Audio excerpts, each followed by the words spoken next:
আসসালামু আলাইকুম বন্ধুরা, চলে আসলাম আজকে রান্না নিয়ে। আজকে রান্না করব কই মাছের আচার, টক মিষ্টি আচার। এখানে আমি এখন একটা ফ্রিজে ধনিয়া পাতা নিছি, কাঁচামরিচ নিছি 7-8টা, তারপর রসুন বাটা নিছি টেবিল চামচের 1 চামচ। একসাথে সব আমি ব্লেন্ডার করব। ব্লেন্ডার করার পরে আমার এখন এখানে আমি আবার তেঁতুল রাখছি গলাইয়া, কারণ যেহেতু টক মিষ্টি হবে তাই তেঁতুলটা রাখছি।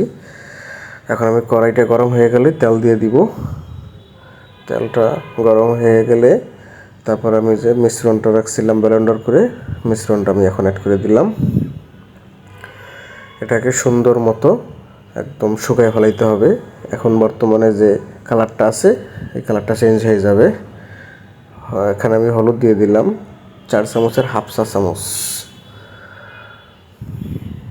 পুরো কালার একদম চেঞ্জ হয়ে যাবে। এখানে আমি একটু ব্লেন্ডার ধুয়ে পানি দিয়ে দিলাম, হালকা একটু পানি লাগবে তাই। এখন সুন্দর মতো এক এক করে মিডিয়াম জালে পানিটা শুকিয়ে ফেলাইতে হবে। এখন আমি তেঁতুলটা অ্যাড করে দিলাম। যে তেঁতুলটা গলায় রাখছিলাম সে তেঁতুলটা এখানে আমি অ্যাড করে দিছি। দেখতেই পারতেছেন কালার কিন্তু আস্তে আস্তে চেঞ্জ হইতেছে। পুরো কালারটা একদম চেঞ্জ হয়ে যাবে। এখন আমি চিনি অ্যাড করে দিলাম একটু, কারণ যেহেতু টক মিষ্টি হবে তাই একটু চিনি অ্যাড করে দিতে হবে, তাই চিনিটাও দিয়ে দিলাম। আজকে আমার শরীরটা ভালো না, তাই হয়তো কণ্ঠে ভালো লাগতেছে না। সবার কাছে ক্ষমা চাই নিচ্ছি, যদি খারাপ লাগে মনে কিছু করবেন না। দেখতেই পারতেছেন কালারটা কিন্তু আমার চেঞ্জ হয়ে গেছে এবং মিশ্রণটাও ঘন হয়ে গেছে পুরো। আর একটু ঘন হবে। এখন আমি এটারে নামাই রাখবো, কই মাছ ভেজে নিব। কই মাছটা খুব সুন্দর করে ভেজে নিতেছি।